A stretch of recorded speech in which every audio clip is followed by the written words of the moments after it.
世界の昔話、親指姫。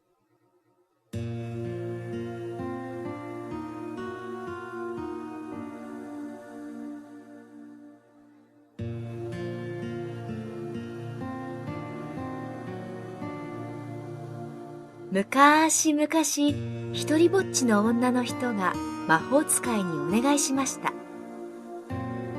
私には子供がいません。小さくても構わないので、かわいい女の子が欲しいのです。すると魔法使いは種を一粒くれました。これを育てれば願いが叶うだろう。女の人が種をまくと、たちまち芽が出てつぼみが一つ膨らみました。ま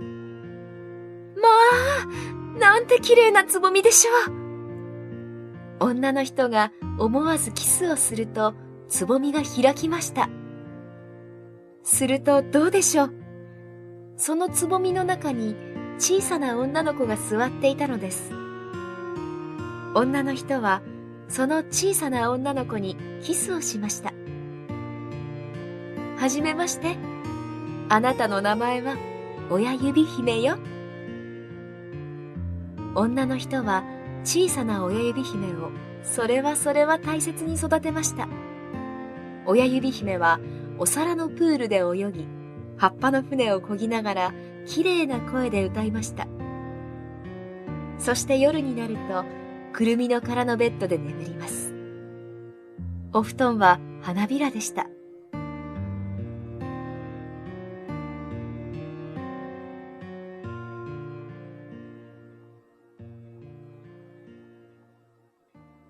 さて、ある晩のことです。ヒキガエルのお母さんが寝ている親指姫を見つけました。あら、かわいい。息子のお嫁さんにちょうどいいよ。ゲロゲロ。ヒキガエルのお母さんは親指姫を連れて行くと、睡蓮の葉っぱに乗せました。さあ、起きるんだよ。今日からお前は私の息子のお嫁さんだよ。そしてこの沼がお前の家さ。いいところだろう。息子を連れてくるからここにいるんだよ。ゲロゲロ。ヒキガエルのお母さんはそう言ってどこかへ行ってしまいました。一人残された親指姫はしくしくと泣き出しました。ヒキガエルのお嫁さんなんて嫌よ。泥の沼も嫌いだわ。すると、その声を聞いた魚たちが集まり、かわいそうに、あのヒキガエルのお嫁さんだなんて。ねえ、逃がしてやろうよ。と、睡蓮の茎を噛み切ってくれました。ありがとう、魚さん。茎を切られた睡蓮の葉っぱは、水の流れに流れて行きます。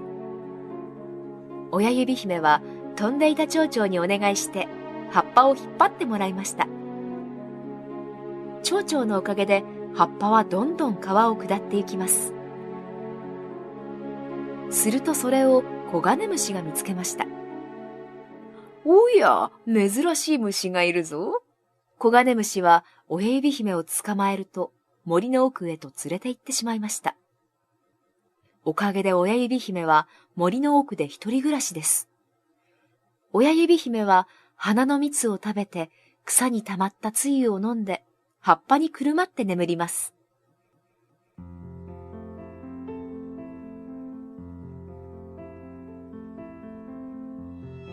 やがて冬が来て空から雪が降ってきました。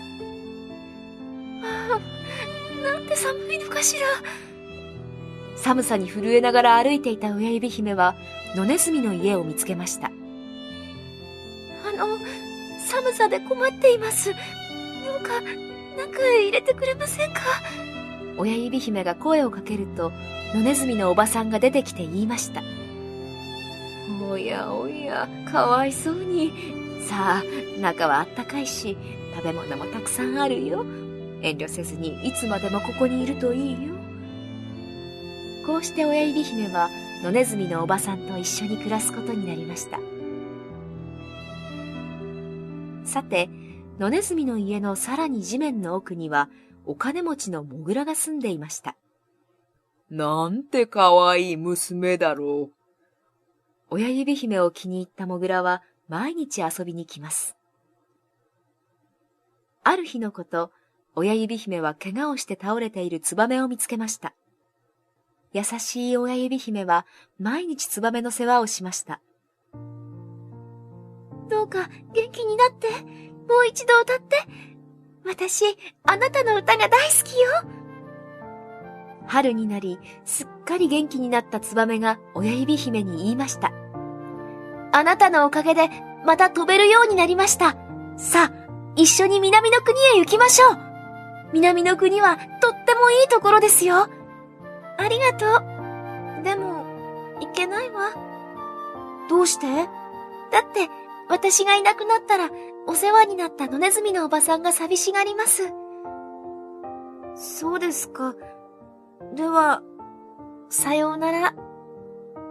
ツバメは親指姫に礼を言うと、南の国へ飛んで行きました。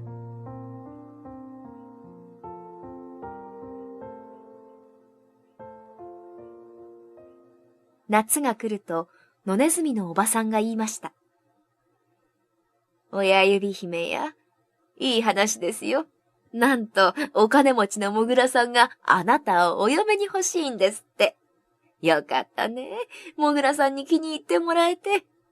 秋になったら、モグラさんと結婚するのですよ。親指姫はびっくりしました。モグラは嫌いではありませんが、モグラと結婚したらずっと地面の底で暮らさなければなりません。モグラはお日様も花も大嫌いだからです。夏の終わりの日、親指姫は野原で言いました。さようなら、お日様。さようなら、お花さんたち。私は地面の底に行って、もう二度とあなたたちに会えません。親指姫は悲しくなって泣き出しました。その時、空の上から聞き覚えのある声が聞こえました。親指姫、お迎えに来ましたよ。あの時助けたツバメが飛んできたのです。聞きましたよ。モグラがあなたをお嫁さんにしたいと。さあ、今度こそ一緒に行きましょう。行きましょう。ツバメは親指姫を背中に乗せて大空を飛んで行きました。何日も何日も南へ飛んで着いたのは花の国です。ツバメは花の上に親指姫を下ろしました。花の上には親指姫と同じくらいの大きさの男の子が立っていました。ようこそ、かわいい娘さん。この男の子は花の国の王子様です。さあ、これをどうぞ。王子様は親指姫の背中に羽をつけてくれました。それから親指姫は花の国の王子と結婚しました。二人は花から花へと飛び回りながら、いつまでも幸せに暮らしました。おしまい。